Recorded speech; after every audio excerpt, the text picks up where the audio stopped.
See you, Coop. We're going to be finishing the book of Joshua, chapter 23 and 24. We're really going to just read chapter 23. Joshua is one of the all-time great books of the Bible. It is one of the few times that the whole nation of Israel, one whole people group, stay faithful to God. Other than Achan's sin on the first battle when he was in Jericho, other than that one man, that one time, right? The nation of Israel, its leaders, its priests, its military, everybody just remains faithful and combats all the people in the land of Canaan. 7 nations greater than they are. Remember the nation with the giants and the fortified cities and the great armies. They went battle after battle after battle and were victorious. They received, by the end of Joshua's life, pretty much the promise of God to his servant and friend, Abraham. Let me read from Genesis 15. God says to Abraham, "Know for certain that for 400 years your descendants will be strangers in a country not their own, and they will be enslaved and mistreated there. But I will punish the nation they serve as slaves, and afterward they'll come out with a great quantity of possessions. You, however, Abraham, will go to your ancestors in peace and be buried at a good old age. In the 4th generation your descendants will come back here, for the sin of the Amorites has not yet reached its full measure." What that means is there was a people group along with Abraham in the land of Canaan, right, where Abraham settled. And they still believed in God. There was still some fear of the Lord, but there was also the occult practice. And there was being intermixed together.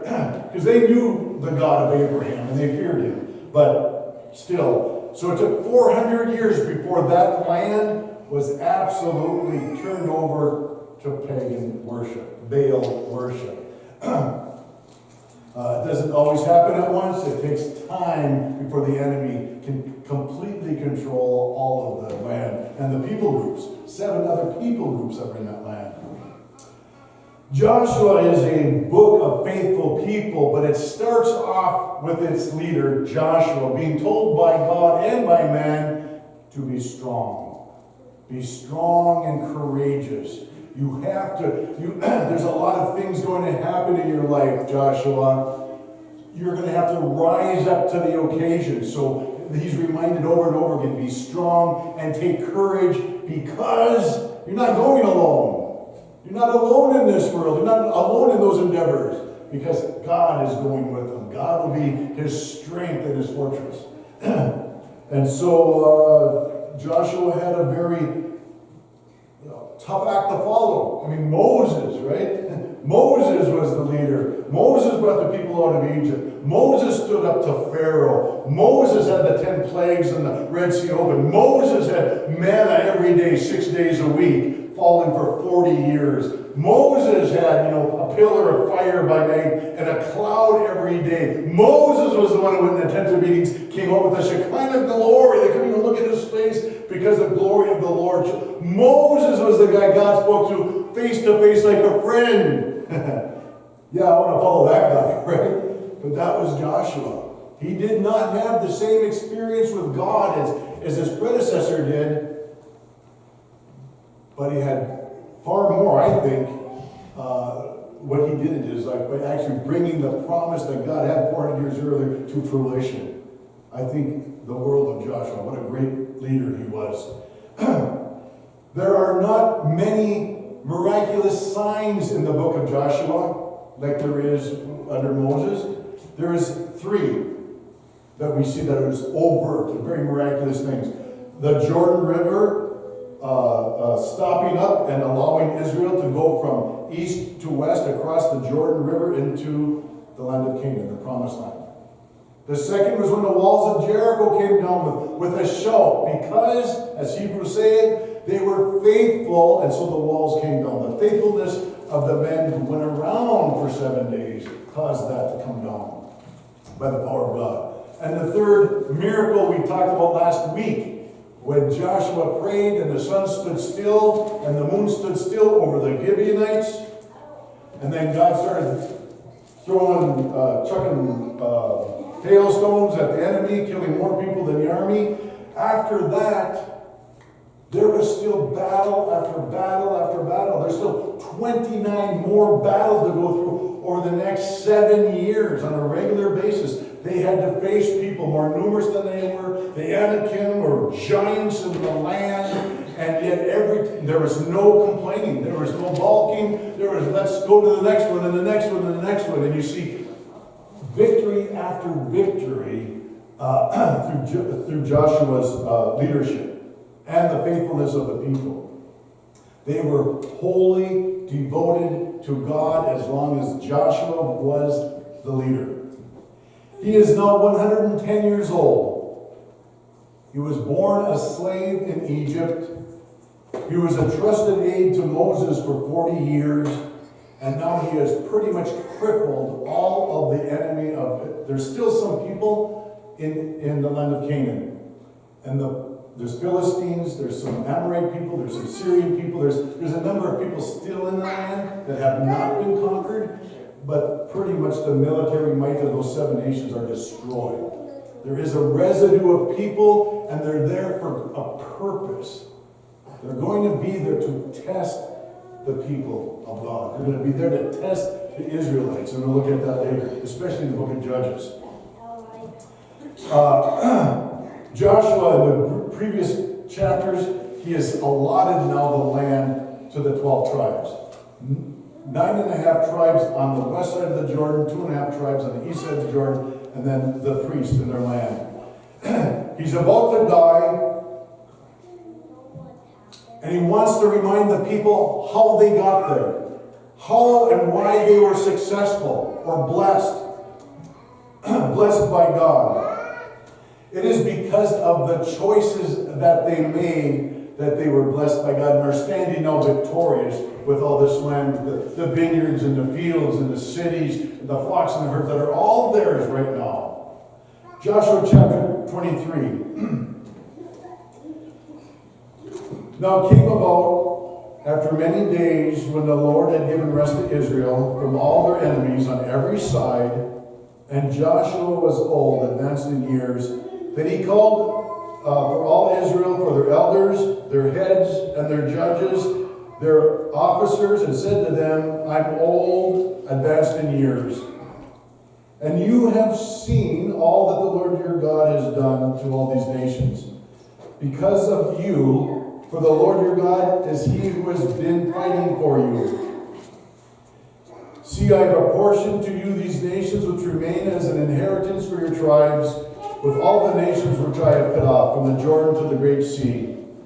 And the Lord your God, he shall thrust them out from before you, and drive them from before you, and you shall possess their land, just as the Lord your God promised you. So there's still that group of people that are still in, we'll call it Israel. Be very firm then to keep and do all that is written in the book of the law of Moses, so that you may not turn aside from it to the right or the left, in order that you may not associate with these nations, these which remain among you, or mention the name of their gods, or make anyone swear by them, or serve them, or bow down to them. You are to cling to the Lord your God, as you have done to this day. For the Lord has driven out great and strong nations from before you, and as for you, no man has stood before you to this day. One of your men puts to flight 1,000. For the Lord your God, he who fights for you, just as he promised you. So take diligent heed to yourselves to love the Lord your God. For if you ever go back and cling to the rest of those nations, these which remain among you, and intermarry with them, so that you associate with them and they with you, know with certainty that the Lord your God will not continue to drive these nations out from before you. But they shall be a snare and a trap and a whip on your sides and a thorn in your eyes, until you perish from off this good land which the Lord has given you.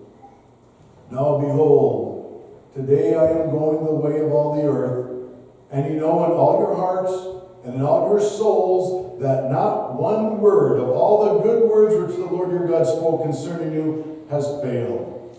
All have been fulfilled for you. Not one of them has failed. And it shall come about that just as all the good words which the Lord your God spoke to you have come upon you, so the Lord will bring upon you all the threats until he has destroyed you from this good land which he has given you. When you transgress the covenant of the Lord your God, which he commands, and you go and you serve other gods, and you bow down to them, the anger of the Lord will burn against you, and you shall perish quickly from off the good land which he has given you. This is a wake-up call. Now, why was Joshua and all of Israel so successful? It was not because they had a greater army than what possessed the land. They did not have chariots that we're aware of at that time. They did not have longer spears, so they couldn't touch them. Right? Had nothing to do with their talents, their abilities. It had everything to do with their faithfulness and their obedience to God, who fought for them. One puts 1,000 to flight. How awesome was that? I mean, when I was in law enforcement and there was a crowd gathered around and a squad car pulls up and you get out, all of a sudden you might put a couple to flight, but not 1,000. When you have one guy in 1,000, I mean, you don't have a chance. There's no chance at all. Hulk Hogan is a big guy. Remember him as a wrestler, Hulk Hogan? Or maybe Dwayne Johnson. You know, a fat guy could probably take on a few, right? But yeah, they could take on 1,000. These are not Hulk Hogan's or Dwayne Johnson rock guys. They're just people like you and me. And yet no man could stand up to them. No man. Because God was their influence. God was the one behind them. And so they saw these victories. Joshua wanted to remind them, it isn't your talent, it isn't your IQ, it isn't how much education you had, it isn't that you were luckier than that one. He's saying that you have been obedient to God, and God has given you really this abundant life Jesus was talking about. He's given you peace, he's given you safety, he's given you children, he's given you a workplace, he's giving you these things. Acknowledge where they come from, Joshua is telling them. No man can stand before you today and intimidate you. Do you feel that today? Do you ever get intimidated by anybody? Or do you feel like wherever you've gone, you've been absolutely honest, you've been loyal, you've been kind, you've been loving, you've been forgiving? They have nothing that they can put against you. Yeah, 1,000 men can stand against me today. I'm not like I'm going to whip up on them, but they could stand against me, and I don't feel like they would have anything that they could say against me that was going to prosper, if that makes sense. If you are grounded in the Lord, what are they going to be able to say against you? So you can put 1,000 to flight in that respect. We have Christ, and we still have obstacles, we still have battles, we still have life situations, just like these people did. 31 different battles. All people who were stronger and greater in military than they were. Didn't make any difference. We are more than conquerors through Jesus Christ our Lord. We should have the same feeling each and every day, going to work, going to school, going to friends' houses, whatever. We should have that same feeling of strength and courage everywhere we go. You have God with you. Do you realize that? That God is in you? Put 1,000 to flight tomorrow. Whatever. Langdon maybe like 2 or 3 maybe.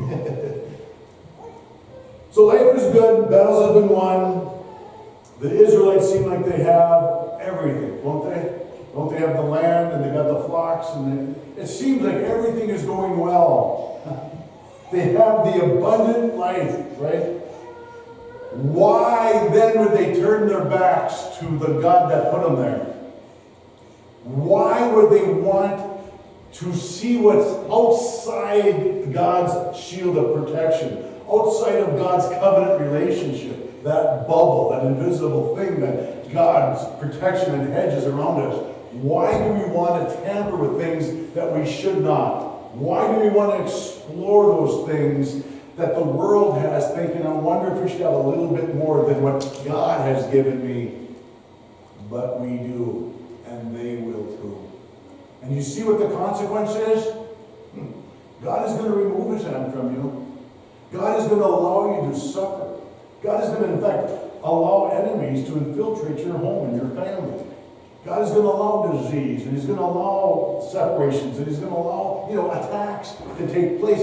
And you will have no power, no spiritual power against it. You will not put anyone to flight. You will be the ones running. That's the promise from here and throughout Scripture. So, I want you to be able to stand firm. I want you to be able to stand before anyone and have 1,000 flee. How can you do that?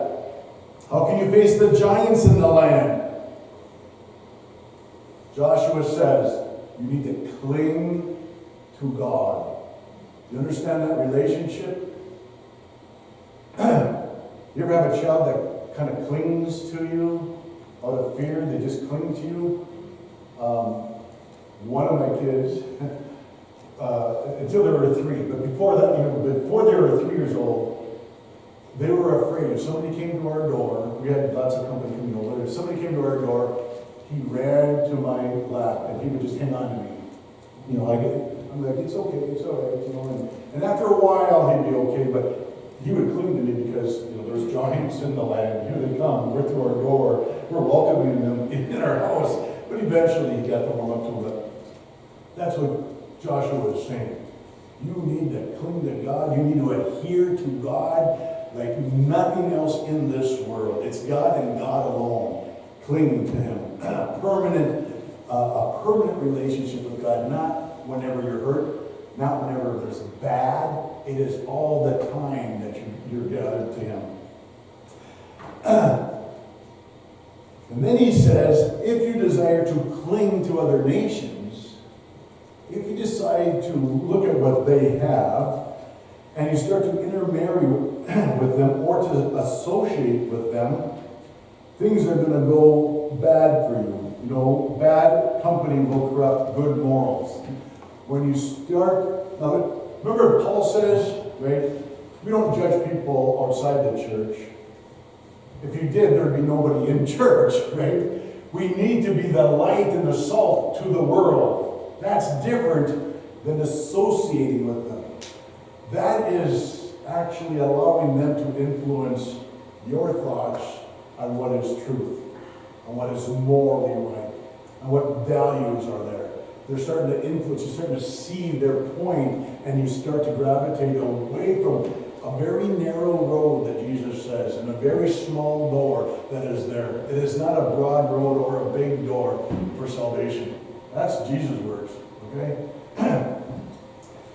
We cannot allow even the hint of impropriety in your life. Listen to what Paul says about doing those things, changing your lifestyles.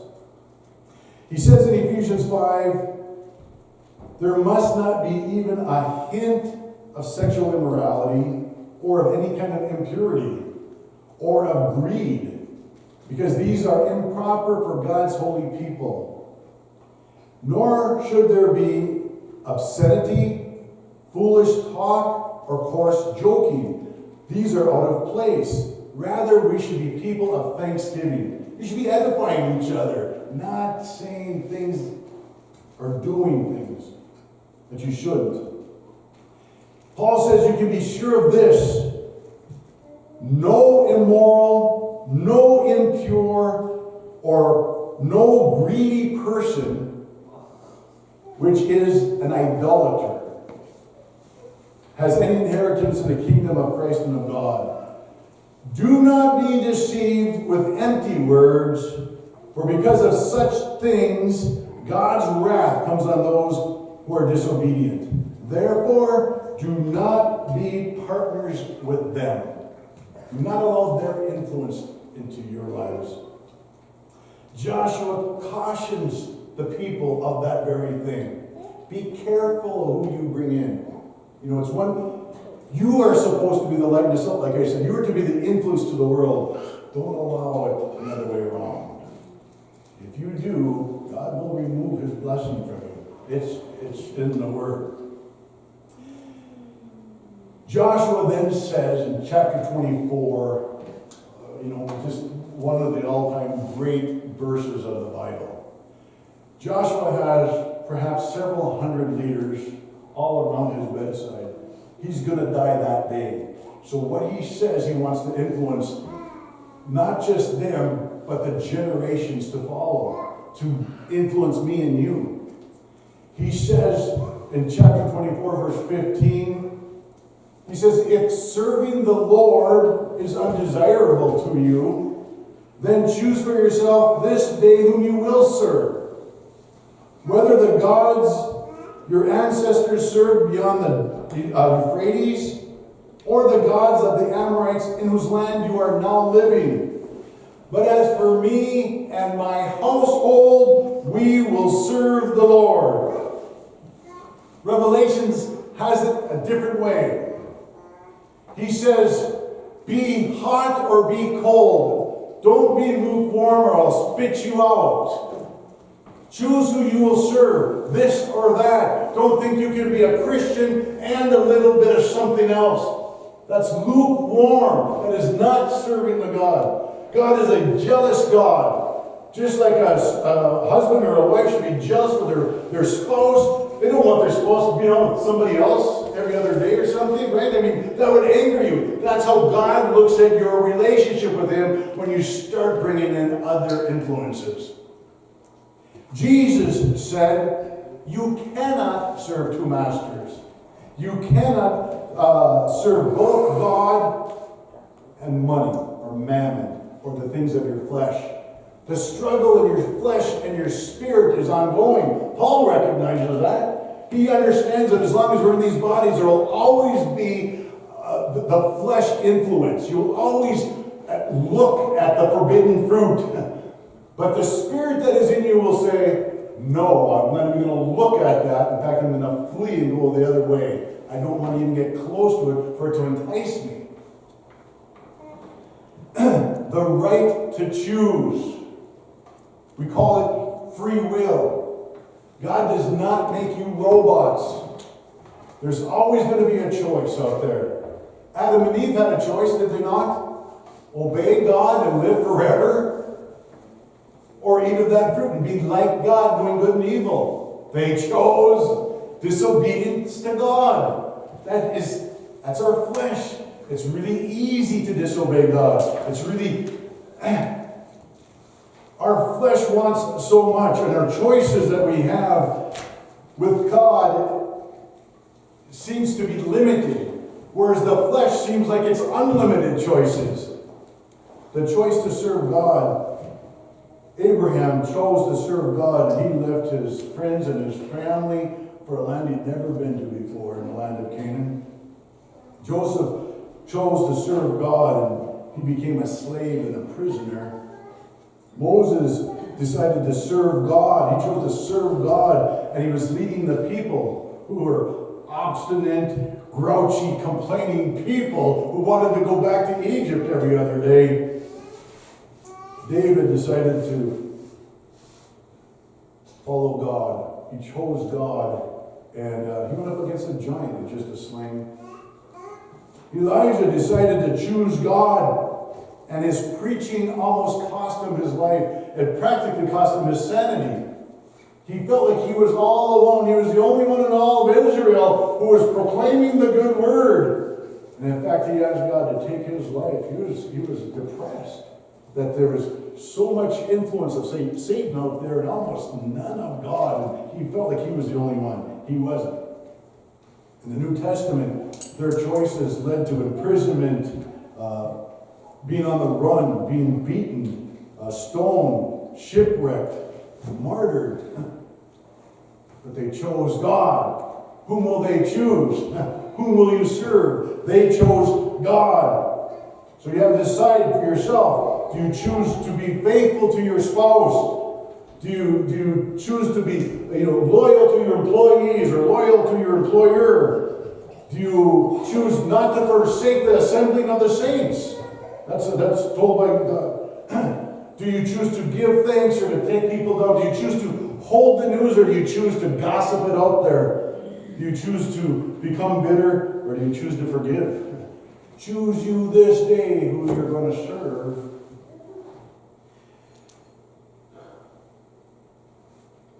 Revelations talks about the last time you'll have to make a decision. The last choice you have.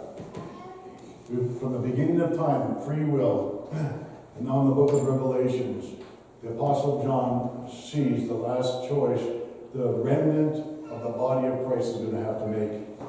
He says in chapter 13 that there was a beast, and that beast was able to utter proud words and blasphemies, and exercised authority and power for 42 months, 3.5 years. The beast opened its mouth and he blasphemed God, he slandered God's name, and he slandered the dwelling place, and all those who live in heaven. The beast was given power to wage war against God's holy people, the church, you and I. The beast, in fact, he's been given power to conquer them. There will be people who flee the body of Christ. They will choose the beast. The beast was given power and authority over every tribe, every people, every language, and every nation. It will be worldwide. All the inhabitants of the earth are going to worship that beast. All whose names have not been written in the Lamb's book of life. So some are going to choose not to serve him. This calls for patience, endurance, and faithfulness on the part of God's people, you and I. John saw a second beast, and it made the earth and its inhabitants worship the first beast, whose fatal wound had been healed. That beast performed great signs, even causing fire to come down from heaven to the earth in full view of people. Because of the signs, it deceived the inhabitants of the earth. It ordered them to set up an image in honor of the beast who was wounded and yet lived. It forced all people, great and small, rich and poor, free and slave, to receive a mark on their right hands or on their foreheads, so that they could not buy or sell unless they had the mark, which is the name of the beast or the number of its name. This calls for wisdom, that the person who has insight calculate the number of the beast. It is the number of a man, 666. The last decision any Christian living on this earth is going to have is who to serve. God or man, God or the beast, God or whatever else is going to influence us. Choices are going to continue. Choices are going to become even difficult, I think, and dangerous at times. Jesus said this, you want to follow me? He's at the right hand of the Father. Yeah, I want to follow